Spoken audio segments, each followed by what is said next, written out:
Ito na ang mabibilis na balita. Sugatan ng dalawang lalaki matapos magtagaan at saksakan sa barangay Tumaga sa Zamboanga City. Ayon sa mga pulis, agawan sa mikropono sa videokehan ng sanhi ng away ng dalawa.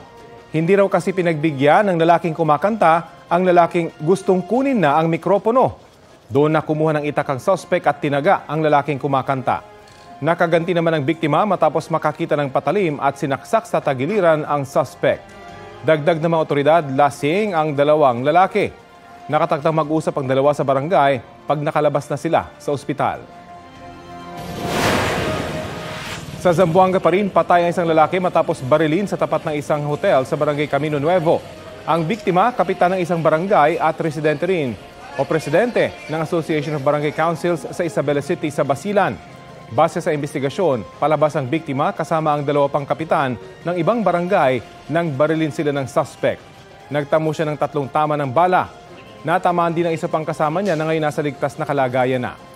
May hawak ng CCTV footage ang mga pulis para magamit sa investigasyon. Inaalam pa ang motibo sa krimen.